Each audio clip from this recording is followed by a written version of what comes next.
السلام علیکم۔ خوفناک سچ نون نیم چوہان کے ساتھ میں حاضر۔ آج یہاں پھر بہت بارش ہو رہی ہے اور بہت سردی سی بھی محسوس ہو رہی ہے، تو لہٰذا میں پھر اپنے انٹرنس کوریڈور سے ہی یہ ویلاگ کر رہا ہوں۔ آج میں جن دو تین موضوعات پر بات کروں گا ان میں سب سے پہلے تو پاکستان میں کراچی میں کوئی فوج کی قیادت سپرویژن یا پستول دکھا کر پی ٹی آئی، پی پی پی اور ایم کیو ایم کو اکٹھا کر کے کوئی کراچی کے بارے میں اگلا لایا عمل جو کامران خان نے بڑے پراؤڈلی اپنے ویلاگس میں بتایا۔ اس کے بعد میں ٹیڈ کرس نے ایک اسٹیٹمنٹ دی ہے، امریکی سینیٹر جو پریزیڈنٹ ٹرمپ کے ساتھ رنرز اپ بھی ریپبلکن کی طرف سے 2016 میں پریزیڈنشل کینڈیڈیٹ کے لیے تھا، جس پر چین نے سینکشن لگائی ہے،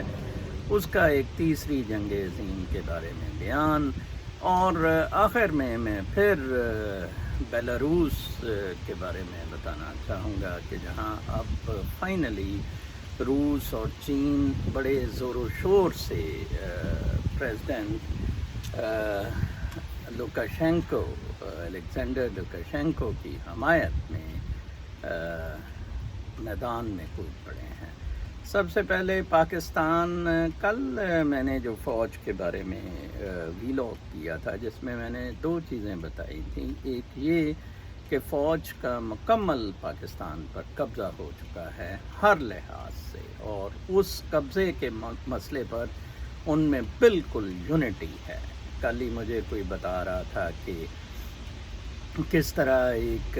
آرمی جنرل نے کوئی اوورسیز پاکستانی کو کوئی 6 مہینے پہلے ایک اپنا پلاٹ بیچا، ایگریمنٹ ہو گیا، 25 لاکھ بیانہ لے لیا سرونگ ملٹری جنرل نے، اور پھر بعد میں جب اب ریٹ بڑھ گئے پچھلے مہینے تو وہ مکر گیا، اور پھر کس طرح اس نے فوج سے ایجنسیوں سے پریشر ڈلوا کر اس اوورسیز پاکستانی کا جینا حرام کر دیا۔ اور اس کا بہت اچھا کامنٹ تھا اس پاکستانی کا کہ ٹھیک ہے، میں اس بنا پر اب یہ نہیں لیتا کہ لعنت ہے ایسی جگہ پر رہنے کی جہاں آپ کے حقوق کا تحفظ ہی نہ ہو، جہاں رول آف لا ہی نہ ہو، جو میں اکثر کہتا ہوں۔ اور میں جیسے کہ کل کے ویلاگ میں کہا تھا اور جیسے میں نے کہا ہے کہ ان میں اس کعبے کے لیے بہت زیادہ یونٹی ہے۔ وہ شخص بتا رہا تھا، وہ اتنا حیران تھا کہ کس طرح پورا ڈی ایچ اے کا ڈپارٹمنٹ، پوری فوج کی اسٹیبلشمنٹس، پوری ایجنسیاں ساری کی ساری اس کے ساتھ لگ گئیں، اور کس طرح تو اب میرا نہیں خیال ان سے جان چھڑانی اتنی آسان ہے، یہ بہت مشکل ہے، اور پلس ان کو 73 سال ہو گئے ہیں ان بدماشیوں پر۔ اور ایک اور فیکٹر جو میں سمجھتا ہوں بہت اس میں اہم ہے کہ کیوں ان سے جان چھڑانی مشکل ہے، وہ یہ بھی ہے کہ پیسے پر لوگوں کی بہت یونٹی ہوتی ہے، اصولوں پر یونٹی نہیں ہوتی۔ پاور اور پیسے کے معاملات میں جھوٹ، فراڈ، مکر، اس میں یونٹی بہت اچھی ہوتی ہے۔ سچ، ایمانداری، اس پر کسی کی یونٹی نہیں ہوتی، جو میں تیسرے اس پر آ کر بیلاروس کے مسئلے میں بھی ڈسکس کرنا چاہوں گا۔ تو یہ اس پہ میں دیکھ رہا تھا کہ ٹویٹر پہ بڑے انٹرسٹنگ کامنٹس تھے۔ انفیکٹ میں نے کل کے ہی بلاگ میں کہا تھا کہ فوج کا یہ سارا سیاپا جو ڈالا ہوا ہے صرف اور صرف ان کے اوپوننٹ سیاستدانوں کی بد کرداریاں، لالچ، بے ایمانیاں، کرپشن، فراڈ اور حرامزدگیاں ہیں جو بدستور قائم ہیں، ٹھیک ہے نا جی۔ تو اس لیے فوج کے لیے تو یہ ون ون سچویشن ہے، حلوہ ہے، ٹھیک ہے جی۔ اور ابھی بھی آپ دیکھ لیں، اگر آپ، میں تو ٹویٹر کو بڑی پاکستانی ٹویٹر ہینڈل کو بڑی کلوزلی واچ کرتا ہوں، ابھی بھی مجھے سینکڑوں ایسے لوگ پی ٹی آئی، ایم کو ایم، پی پی پی اور این لیگ کے وہاں دکھائی دیتے ہیں جو اپنے لیڈر کے کہنے پر جان بھی اپنی قربان کرتے ہیں، تو پھر ادھر آپ کیا کر سکتے ہیں؟ ادھر آپ پھر دیوار کے ساتھ ٹکرے ماریں، ٹھیک ہے نا جی؟ آپ کہتے ہیں کہ جناب صاحب سپریم کورٹ کا کیا کام ہے کہ وہ کراچی کے بارے میں لوگوں کو کہے، اور supreme court bar association Pakistan bar council کے صدر وہ ساکی، اور پتہ نہیں کیا ہے وہ ساکی عابد ساکی، اس نے کہا جی کہ کیسے یہ ایک صوبے سے اس طرح تو یار فوج کا بھی نام لے دیں ساکی صاحب ہم آپ کو شراب کی سپلائی دے دیتے ہیں لوگوں کو پلانے کے لیے، آپ تو ساکی ٹھہرے ہی، کوئی فوج کا بھی نام لے دیں گے، اصل تو وہ کروا رہی ہے یہ سارا کچھ، جان نکلتی ہے، سارے 22 کروڑ پنٹوں میں پیشاب کر رہے ہیں، سہمے ہوئے ہیں، پریشان ہیں، اور اس کا کوئی حل نہیں ہے، بالکل کوئی حل نہیں ہے۔ کیوں؟ کیونکہ ابھی بھی ان کو پیسہ چاہیے، بالکل وہی جو دبئی اور اسرائیل کی ڈیل کا ہے کہ دبئی کو پیسہ چاہیے تھا، دبئی کو کمرشل انٹرسٹ عزیز تھے، ان کو باڑ میں جائے اصول اور سارا کچھ، دبئی والے تو چکلے چلاتے ہیں، ان کو کیا ضرورت ہے ان چیزوں میں پڑنے کی؟ تو یہ بڑی سمپل سی چیز ہے، فوج کراچی میں امن و امان تو کیا قائم کرنا، یہ گن سارا ان کا ہی ڈالا ہوا ہے۔ میں کراچی میں اسسٹنٹ کمشنر بھی رہا، میں نے کراچی میں کاروبار بھی کیے، میں نے کراچی میں کچھ انویسٹمنٹس بھی کی، تو میرے سے زیادہ کراچی کو کون جانتا ہے کہ کیا ادھر ہو رہا ہے، کون کروا رہا ہے۔ میں نے آپ کو بتایا ہے کہ فاٹا، کراچی اور بلوچستان، یہ تینوں ہی بلیک منی، پیرلل بلیک منی، اسمگلنگ، لوٹ مار، اس کے لیے فوج کے آئیڈیل پوائنٹس ہیں۔ فوج کبھی بھی ان کو نہیں چھوڑے گی، سوال ہی پیدا نہیں ہوتا ہے۔ اور جہاں پاکستانی کردار کا معاملہ آتا ہے، میں حیران ہوتا ہوں، کل میں عابد باکسر کے کچھ دیکھ رہا تھا انٹرویو سوشل میڈیا پہ، اور وہ کس طرح چوڑا ہو کے مونچھوں کو تاؤ دے کے بتا رہا تھا جناب کہ کس طرح اس نے کوئی ملنگی ہے جس کو اس نے پھڑکایا، جس بدماش نے کو 50 لڑکیوں کے ساتھ جنسی زیادتی، کمال ہے ویسے، مطلب میرے بس چلے تو میں راؤ انوار اور عابد باکسر کے کوئی 10 لاکھ ٹکڑے کروں اور ان کو مینار پاکستان پر سجاؤں، یہ اتنے بڑے بدماش ہیں۔ اور میں نے تو اس کو بچا گارڈن میں دوسری بدماشیوں میں بہت ٹف ٹائم دیا، لیکن پھر وہی جی شہباز شریف،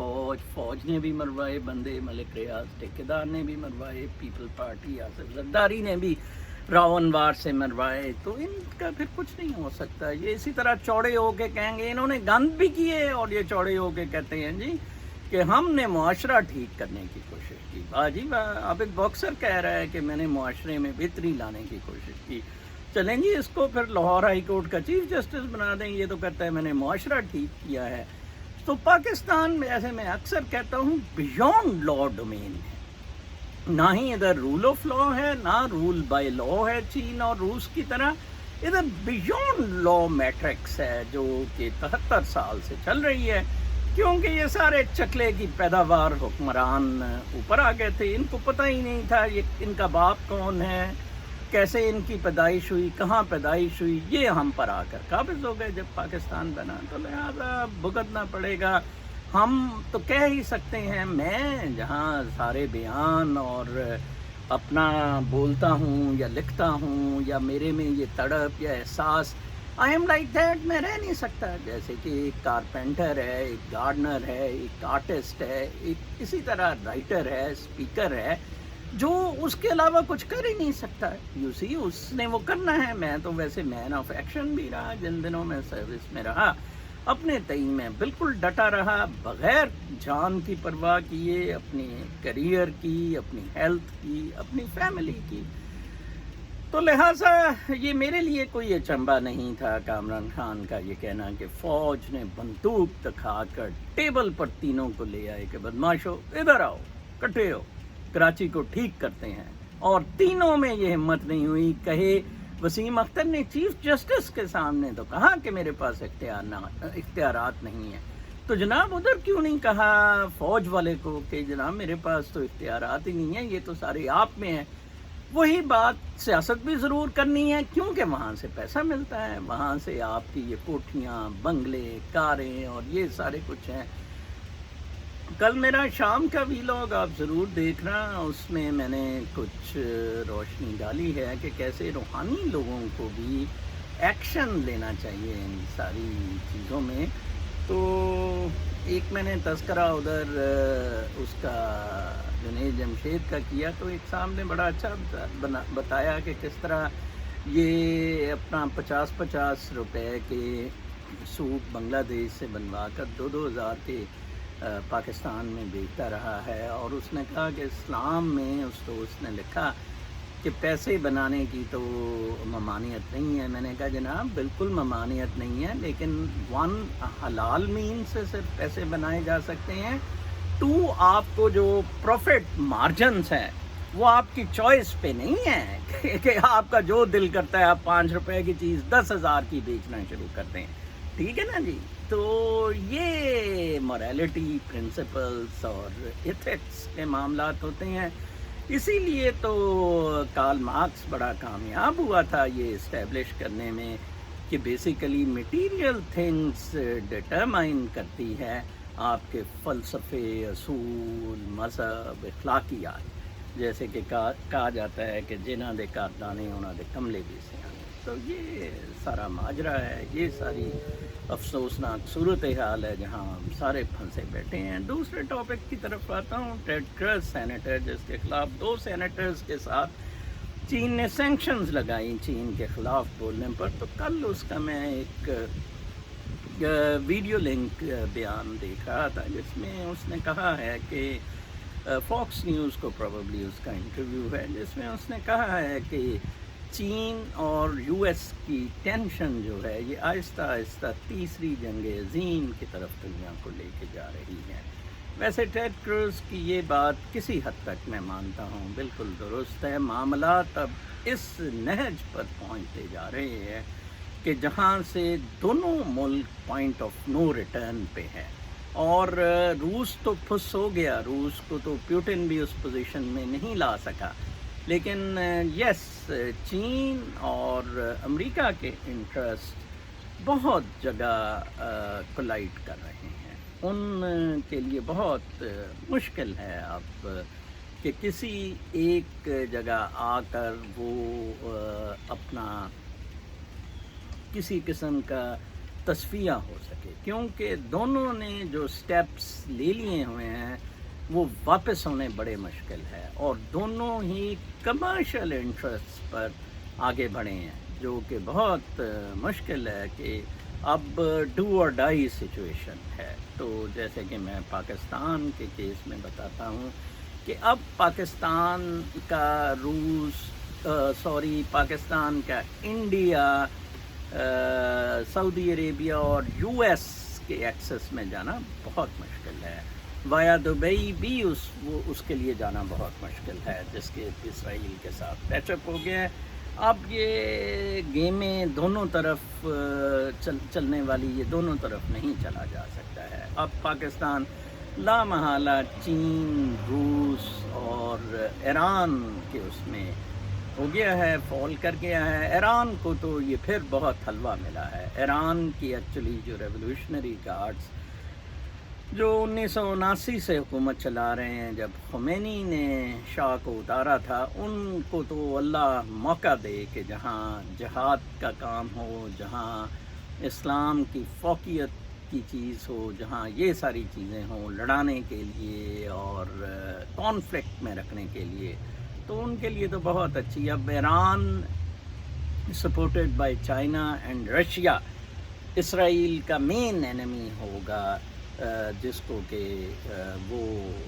سپورٹ کر رہے ہیں امریکہ اور مغرب۔ تو اس حساب سے میں ٹیڈ کرز کی بات کافی حد تک تسلیم کرتا ہوں کہ تھرڈ ورلڈ وار تقریباً میرے حساب سے شروع ہو چکی ہے۔ وہ کیسا رخ اختیار کرتی ہے، کیا اس دفعہ بھی نیوکلیئر بامز بھی استعمال ہوں گے، میں اس کے بارے میں تو نہیں کچھ کہہ سکتا، لیکن میں یہ ضرور کہہ سکتا ہوں، پریڈکٹ کر سکتا ہوں کہ تھرڈ ورلڈ وار کے بعد والا ماحول جو ہوگا وہ اگلا انسانی ارتقاء ہوگا۔ وہ مادہ پرستی کے بیونڈ کا سٹیج اور دور ہوگا، اور وہ روحانی بیونڈ 5 سینسز دیکھنے کا معاملہ ہوگا۔ میرا آخری موضوع بیلاروس کا، جہاں ٹینشن کل بہت زیادہ بڑھ گئی جب سنڈے کی وجہ سے جلوس بہت زیادہ تعداد میں لوگ اکٹھے ہوئے، حالانکہ کوئی ایک فٹ بال لیگ کا بھی چل رہا تھا سیزن، تو اس میں بھی کافی لوگ پارٹی کراؤڈ اکٹھا ہو گیا تھا، تو وہ اوپوننٹ بھی باہر چلی گئی ہوئی ہے، اور لوکاشینکو کے لیے پریزیڈنٹ الیگزینڈر لوکاشینکو نے فائنلی روس کو کہہ دیا کہ اگر تو آپ چاہتے ہیں کہ یہاں نیٹو آ جائے اور یہاں ویسٹ کا تسلط ہو جائے، تو پھر تو بھائی صاحب یہ گیا، آپ اب آ کے سنبھال لیں، وگرنہ آپ اس کو آ کے سنبھالیں۔ اور پیوٹن اور چین کو اس نے کہا ہے کہ جی آپ میری مدد کریں، اور اس کے علاوہ اب کوئی چارہ نہیں ہے۔ تو اس نے بھی ایران کی طرح جنگ کو نظریاتی رنگ دے دیا ہے، جس طرح ایران میں جب بھی ہیومن رائٹس کے لیے بات ہوتی ہے، جب بھی ڈیموکریسی کے لیے بات ہوتی ہے، جب بھی لوگوں کو اپنی فریڈمز کا تذکرہ کرتے ہیں، یا مہنگائی بہت ہو گئی ہے، تو ایرانی پاسبان کہتے ہیں کہ جناب صاحب یہ تو نظریہ ہوگا، یہ ہماری حکومت ہوگی دنیا میں تو تبھی کچھ ہو سکتا ہے، ویسے تو یہ بیکار ہیں، یہ روٹی پانی سارے معاملات۔ تو وہی اب بالکل صدر الیگزینڈر لوکاشینکو نے بھی وہی طریقہ اختیار کیا ہے۔ اس نے کہا جی آئیں سنبھالیں، اور مجھے نہیں لگتا ہے کہ ہو سکتا ہے لوکاشینکو کے بعد کوئی ریولوشنری کونسل اسے چلائے جس میں فوج کا عمل دخل ہو، جیسے سوڈان میں ہو رہا ہے، لیکن میرا نہیں خیال کہ اب کسی طریقے سے بھی ڈیموکریٹس کو یا مس ٹی گروپ کو موقع ملے کہ وہ اسے ٹیک اوور کر لیں۔ امریکہ کی یہ ڈیسپریٹ اٹیمپٹ تھی کولڈ وار جیتنے کے بعد، ختم ہونے کے بعد، کہ کسی طرح یوکرائن، جارجیا، پولینڈ اور بیلاروس پہ اپنی ڈیفنس لائن لگائے، نیٹو بے شک ختم ہو جائے، لیکن یو ایس کامیاب نہیں ہو سکا، یوکرائن میں بھی نہیں ہو سکا، اب بیلاروس میں بھی یہی حالات ہیں۔ حالانکہ وہ جو یونین بیلاروس کی رشیا کے ساتھ ہے، اس کو یہی لوکاشینکو ہی ایکسیپٹ نہیں کرتا تھا، اور پچھلے سال آنکھیں دکھا رہا تھا پیوٹن کو، لیکن اب بالکل سیدھا ہو گیا ہے، اور پولینڈ میں بھی نہیں ہو سکی، صرف جارجیا میں یس وہ ہے۔ جارجیا پریڈومیننٹلی کرسچن کنٹری ہے، اور اس کے کچھ رابطے ہیں، لیکن جارجیا میں اتنی سخت نہیں ہے کہ وہ سسٹین کر سکے۔ جارجیا کو بھی آذربائیجان کی طرح برٹش پیٹرولیم، جو مین کی ویسٹ انٹرسٹ ہے 2050 تک آئل سپلائی کرنے کا ٹو یورپ فرام کیسپین سی، بچائے ہوئے ہے، ادروائز کوئی ایسا چانس نہیں ہے۔ تو میرے خیال میں اب حالات اس نہج پر پہنچ چکے ہیں کہ اب مزید چوپا لوپا پاپا تھوپی نہیں ہو سکے گی، ٹھیک ہے جی، اب بیٹل لائنز ڈرا ہو چکی ہوئی ہیں۔ تیسری جنگ عظیم کیا رخ اختیار کرتی ہے، کس طرح کے معاملات ہوتے ہیں، یہ کسی کے لیے بھی پریڈکٹ کرنا بہت مشکل ہے، لیکن کانفلکٹ اس نہج تک پہنچ چکے ہیں جہاں یس تیسری جنگ عظیم اب بہت صاف کلیئر ہوتی نظر آ رہی ہے۔ کنٹریز دھڑا دھڑ بینکرپٹ ہو رہے ہیں، کووڈ نے معاملات بالکل ملیا میٹ کر دیے ہیں۔ پروبیبلی چین کی تھنکنگ تھی کہ کووڈ سے یہ سارے معاملات کنٹرول کرنے بہت آسان ہوں گے، تو اب فی الحال چین نے بھی، میں نے بتایا تھا کہ اپنے لوگوں کو خوش کرنے کا چینی پیٹریوٹزم، چینی سپیریورٹی کی بنا پر اس پہ سیل کیا ہے۔ چین کو کہا ہے کہ اب ہم سپر پاور ہو گئے، میں چینیوں کو اس حساب سے دیکھا ہے، پاکستان کو بھی اس کے پیچھے لگا دیا کہ اب ہم نئی سپر پاور کے الائی ہیں، پاک چین بھائی بھائی اور اس طرح کی دوستی زندہ باد۔ تو اجتماعی جو انسانیت، اخلاقی قدروں کا اسلام کا میسج ہے، اور جو بھائی چارے کا ہے، واعتصموا بحبل اللہ جمیعا ولا تفرقوا، اس طرح کے اس طرف معاملات جاتے اب لگ نہیں رہے ہیں. کوئی لوگوں میں یونٹی پیسے کی خاطر ہو سکتی ہے، آج بھی پیسے کی خاطر 1 کروڑ آدمی اکٹھا ہو سکتا ہے، لیکن آن پرنسپلس، آن میرالٹی، آن گڈ کبھی لوگ اکٹھے نہیں ہوں گے. مجھے بالکل افسوس نہیں ہوتا ہے، یا مجھے تو خیر شوق بھی نہیں سبسکرپشنز کا اور فالوئنگس کا، لیکن ہمیشہ سچ آدمی جو ان سے سچے لوگ ہیں وہ تنہا رہ جاتے ہیں. تنہائی کا ان کا کاسمک ڈانس میں وہ بہت خوش رہتے ہیں، ان کو کوئی غم نہیں، کوئی فکر نہیں. یہ کائنات بہت وسیع ہے، اور وہ بیسیکلی مٹیریل ڈومین سے آلریڈی اسپرچول ڈومین میں چلے گئے ہوئے ہوتے ہیں، وہی اسٹیپ لے سکتے ہیں. دوسرے لوگ تو کچھ بھی نہیں ہیں اس سلسلے میں. جیسے میں نے کل خواجہ غلام فرید کا کہا تھا کہ پٹ انگریزی تھانے داری، تو یہ انگریزی تھانے داری کلونیلزم ایک نئی فارم میں اب آ گیا ہے. اب چین آپ کا نیا کلونیل ماسٹرز ہے، اور وہ تیسری جنگ کا طبل بجا دے گا. اپنا بہت خیال رکھیں. شام تک کے لیے اجازت، اللہ نے کے بعد.